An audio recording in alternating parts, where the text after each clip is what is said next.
আসসালামু আলাইকুম ওয়া রাহমাতুল্লাহ।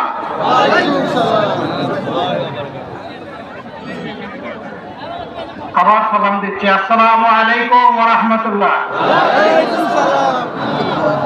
মাশাআল্লাহ, জুমার নামাজ পড়ে সবাই ঘুরে শহীদ ময়দানে চলে এসেছেন, ভাইরা এসেছেন, বোনেরাও এসেছেন।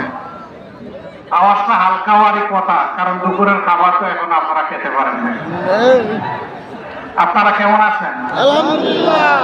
আলহামদুলিল্লাহ রাব্বিল আলামিন, ওয়াসসালাতু ওয়াসসালামু আলা রাসূলিহিল কারীম ওয়া আলা আলিহি ওয়া সাহবিহি ওয়া আহলি বাইতি আজমাইন। প্রিয় দিনাজপুরবাসী ভাই ও বোনেরা, মঞ্চে বসা বাংলাদেশ জামাত ইসলামের কেন্দ্রীয়, আঞ্চলিক এবং স্থানীয় নেতৃবৃন্দ, 10 দলীয় নির্বাচনী পক্ষের শরিক দলসমূহের সম্মানিত নেতৃবৃন্দ, বিশিষ্টজন, শহীদ পরিবারের সদস্যবৃন্দ, জুলাই যোদ্ধাবৃন্দ, আপামর দিনাজপুরবাসী,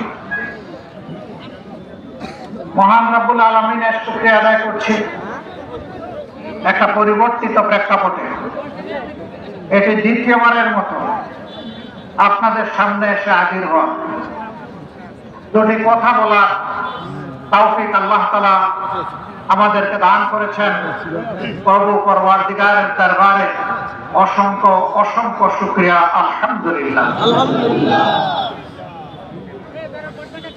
24 জুলাই, বিপ্লবের জুলাই, গণবিস্ফোরণের জুলাই, গণ অভ্যুত্থানের জুলাই, এক সাগর রক্তের জুলাই।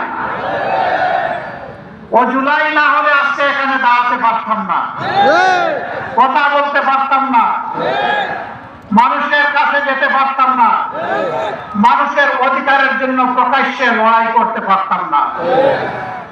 যাদের কারণে আজকে এখানে দাঁড়ানো, আমি আজ গভীর শ্রদ্ধার সাথে দিনাজপুরের 11 জন সহ সারা বাংলাদেশের সমস্ত শহীদদেরকে স্মরণ করছি।